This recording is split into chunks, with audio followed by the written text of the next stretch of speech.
Hey, this is Joe. Thanks for tuning in. I'm going to be working again on my 1979 Honda CBX, and I'm going to be getting the painted engine back into the painted frame. So I've got an engine hoist that I'm going to use to help me get the engine on the ground, and then I'm going to place the frame over top and see if we can do this without any damage to the paint. Enjoy. So here's the painted engine.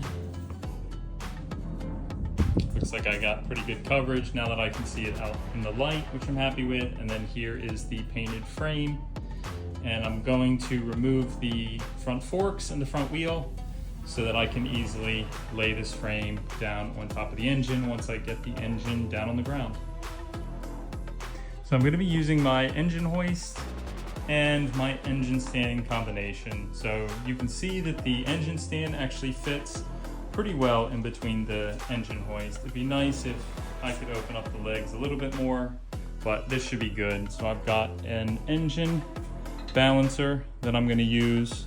I can chain up, and then I have some straps that should hold the engine. So the tricky part is just wrapping the harness around the engine so that I can get it off the engine stand, and then I will move the engine stand out of the way and then drop it to the ground. Here's my engine leveler. This just helps balance the engine.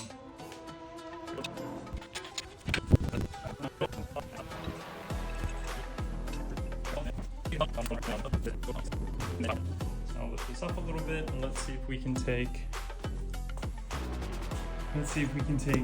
some of the tension off the engine stands.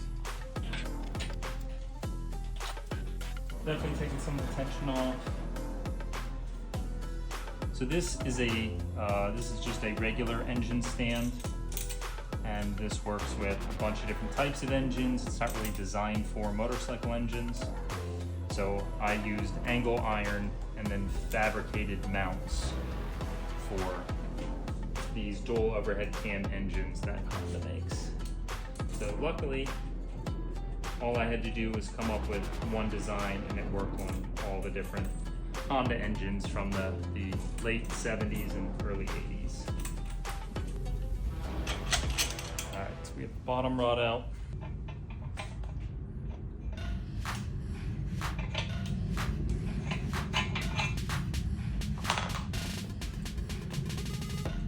Alright, so I'm going to start knocking the engine stand out away from the engine.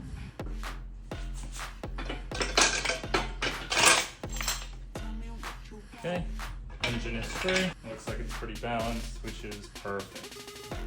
Now let's get the engine mount off the back.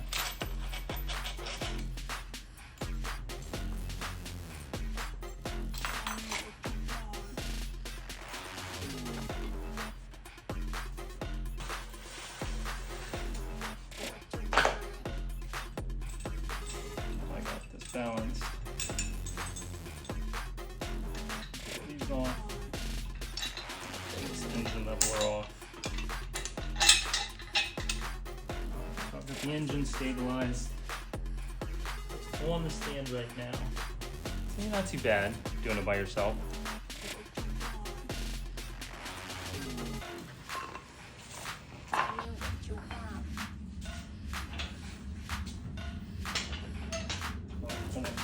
So once the feet have to go around.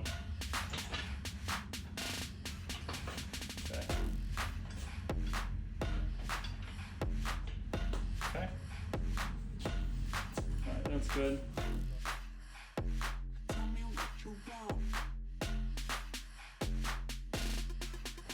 Start running it in there, and then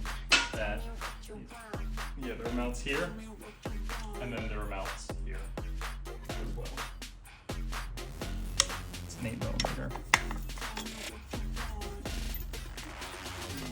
So now that that's in, see if you can get this top one. Here, loosen this.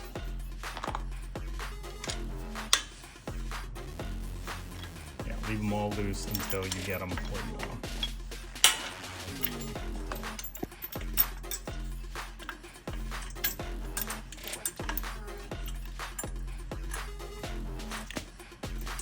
This side. There we go.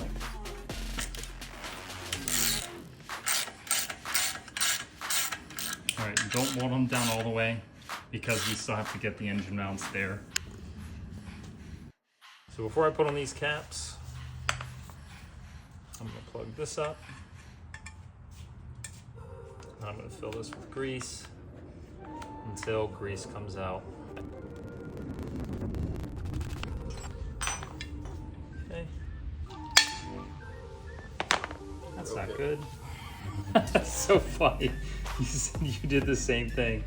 All right, so I broke the grease fitting, so I'll just have to buy a replacement and then install it, but shouldn't stop us from getting it on. So swing arm should just fit like this.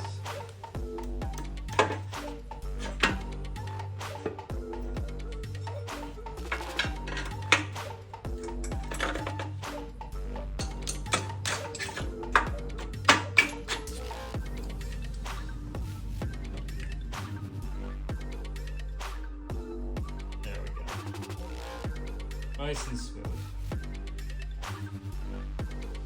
So now that the swing arm's back on, I can mount the shocks. So I got these from 4-in-1. These are black CNC performance shocks. I'm not sure the actual brand unless CNC is the brand. But we'll get these installed and then that will allow us to set the swing arm to the right height. So they came with these U-shaped brackets for the bottom. So this does allow us to adjust the height, it looks like.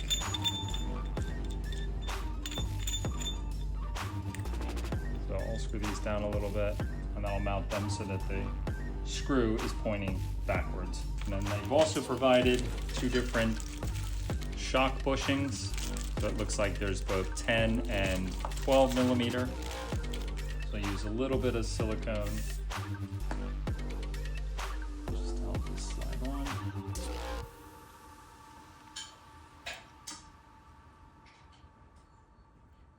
So let's try putting the rubber bushing on first.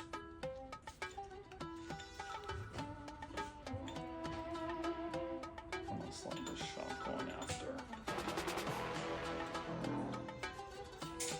That worked well.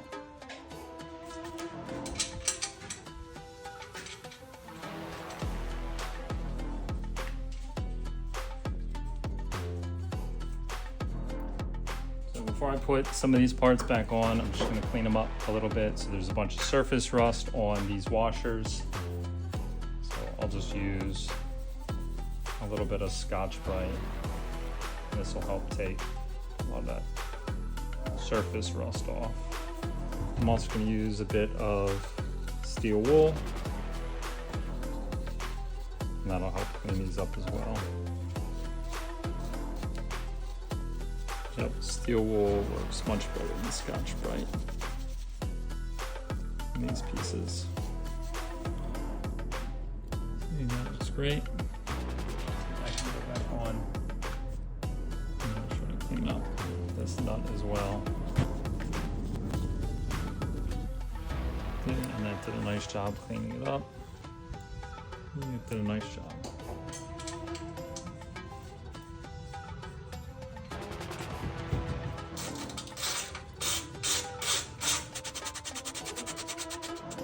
And we'll do the same thing on the other side.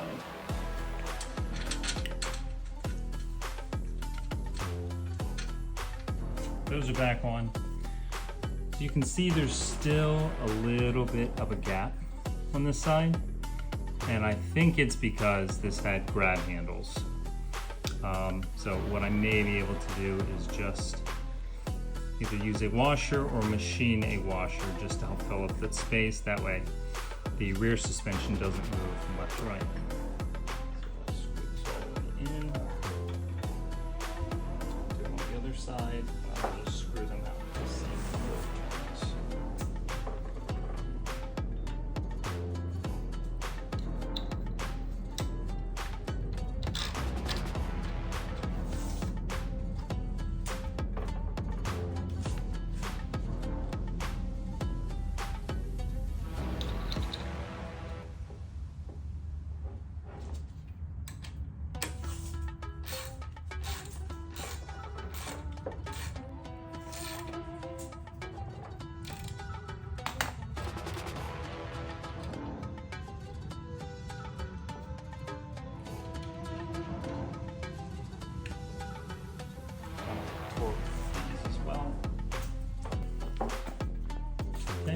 suspension is on now.